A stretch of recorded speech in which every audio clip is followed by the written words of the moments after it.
Kwasuka-sukela. Ngithi kwasuka-sukela. There we go. Growing up in an Afro-Arab household and community, there are three things that I picked up. Whether that was from friends, family, or the community I was in, I learned that A, mental health issues are a Western luxury. They'd say we cannot afford to be wasting money and resources on matters of mind. It is no wonder then that we're living in a perpetual state of lovelessness and disillusion.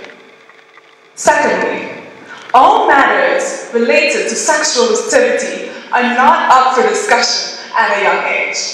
So if you see the boy you like walking your direction on your way home, you best run the other way. Because if the auntie from across the street sees you, she's gonna write your name down. And you know what happens then.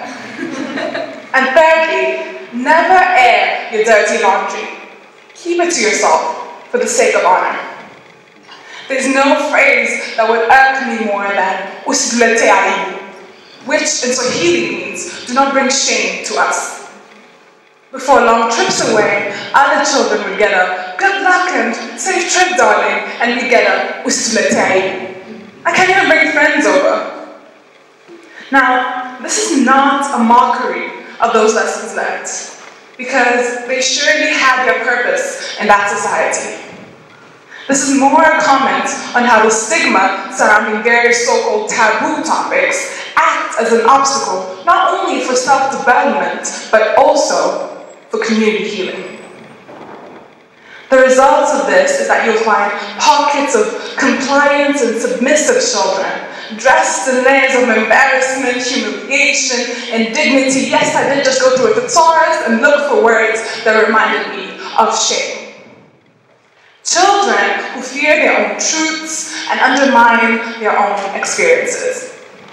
Now see, I was, and probably still am, one of these children at heart. As a child, a familiar stranger found a way to my kind-hearted nature and girlhood innocence. They then proceeded to disrespect the sanctions built in my mother's home and those of my body. Memories of that incident were repressed in my mind for so long as I refused to face the guilt that came with it. You see, I was influenced to believe that that violation took away my honor. It took away my purity. And that everyone would be convinced that I was now dirt and unworthy of adoration. As though innocence was reserved only for untouched and sheltered children, and I was no longer one of them. We tend to hold on to pain and hurt due to convenience and some misguided feelings of comfort. It was a long while before I realized that in order to move on, I needed to strip all of these projections that I thought people might place onto my self-identity. We need to build our own images. We need to write our own stories. A good friend of mine called it out one day. She said, "It's heartbreaking that we allow ourselves to find self-satisfaction from objects and bought experiences. Do we not see that we're living beings? We have the elements working within us. We have earth tones that sit at the back of our throats and breathe life into our words, and water that sustains all growth from within, and wind and fire that pumps and releases through our bodies. If we're capable of all this, then how are we then not capable of simply loving ourselves?" During a workshop on anti-Black racism at Western University, activist Kim Katrin Milan spoke. She said, "Stop trying to separate pieces of people to find a part that you want to be friends with. We are all of these things together." Although she was speaking on the way in which social categories intersect and our relationships with others, I believe that this statement can be extended to the relationship that we have with ourselves. We are layered beings. We cannot accept some experiences that leave us feeling great about ourselves and then completely disregard the other half. That is not to say that we need to wallow in feelings of sorrow or disappointment, but rather acknowledge those feelings and find a way to use them to our advantage.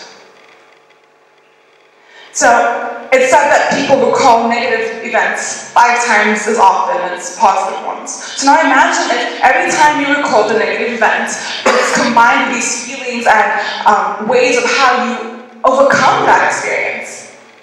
Would you not grow stronger and stronger each time? Would we not be reminded of how great we truly are?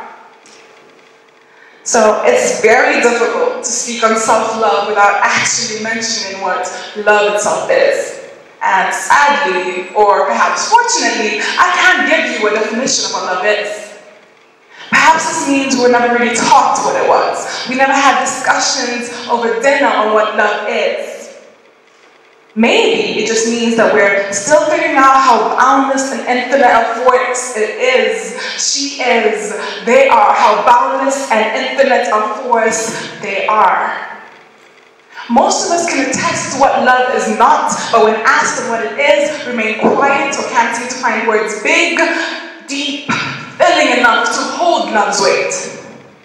I take comfort in knowing that my journey through love will never be complete. In her book, All About Love, writer Bell Hooks urges us to think of love as an action rather than a feeling. It's suggested this way, by using the word, people will automatically assume accountability and responsibility over that action. These days, it's quite common to hear people say things such as do better or know yourself and know your worth. What is often ignored is just how heavy those words are. Self-love is work. It's about figuring out exactly what you need and taking the steps to getting it. Self-love is about choosing yourself, your approval first. Self-love is about saying, yes, I need affection. Yes, I need care, but I will not compromise my integrity or personal growth for it. My peace will not be negotiated for temporary warmth from people or things. It's a long-term commitment to nourishing the self. Self-love and self-care are inseparable, and that's why I give space to both these terms in my talk. One cannot exist without the other. And this is why I continue to say that self-care in itself is not easy.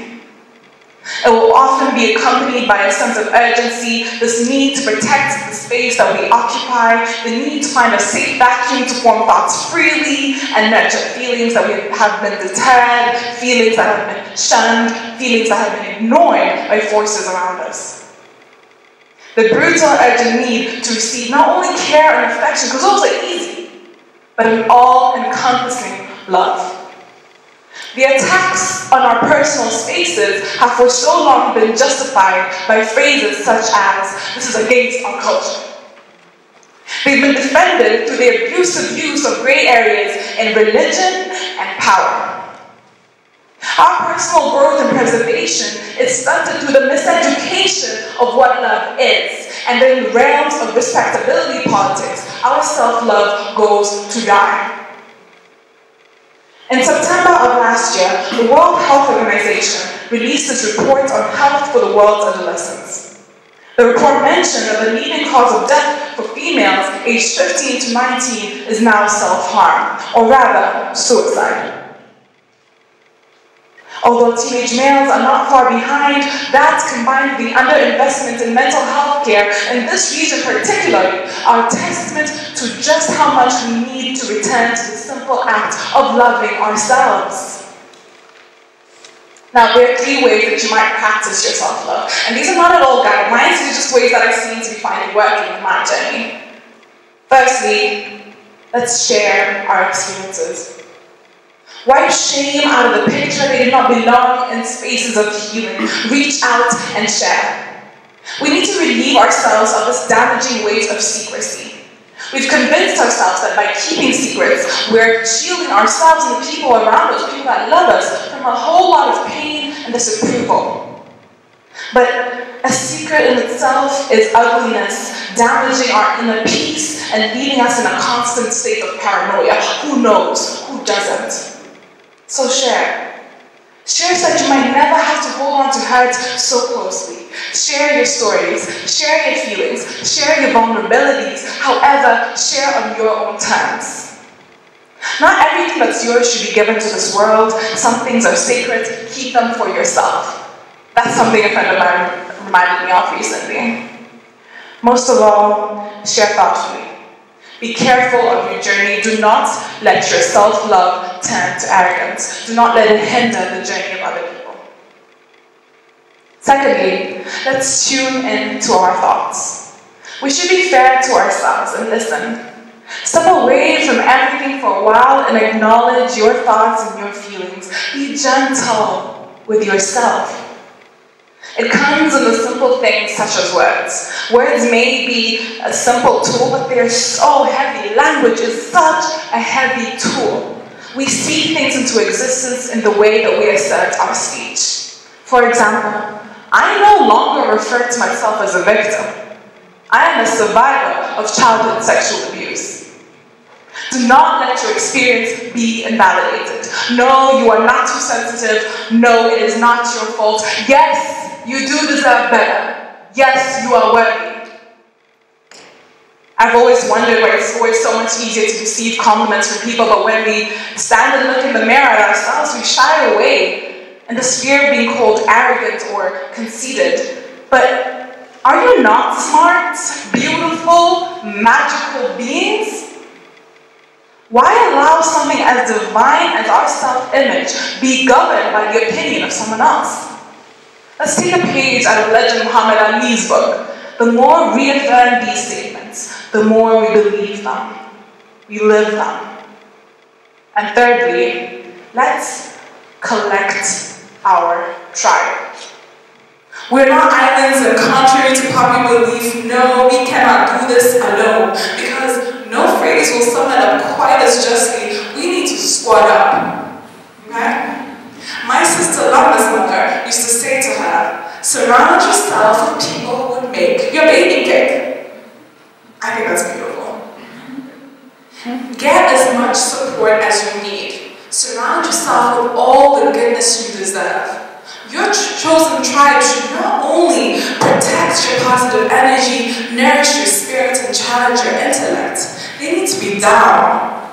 They need to be down for conversations about the weather, down for conversations about institutionalized discrimination and oppression, conversations on critical thinking, intersectional feminism, politics, capitalism, conversations about basketball, conversations about pancakes, KFC wings on a Wednesday, conversations about God.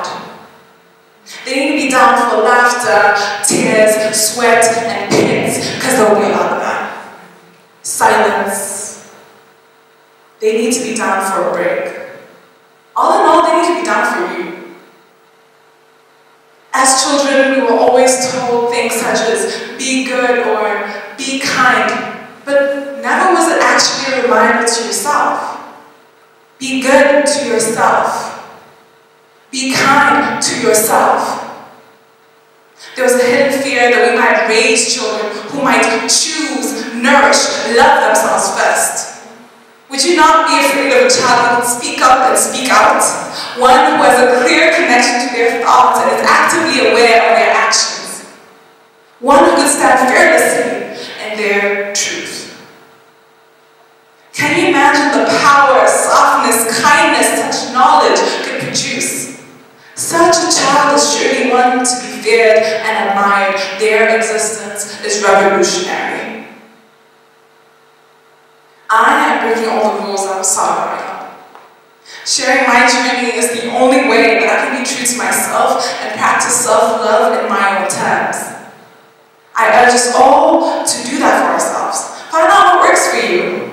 And more especially, do not be afraid of the so-called dirty laundry. After all, it no longer holds filth once you've cleansed it, and the worst that can happen is that it will remain stained. But embracing your truths and validating yourself is part of that cleanse. And those stains, they are part of your battle wounds. Thank you.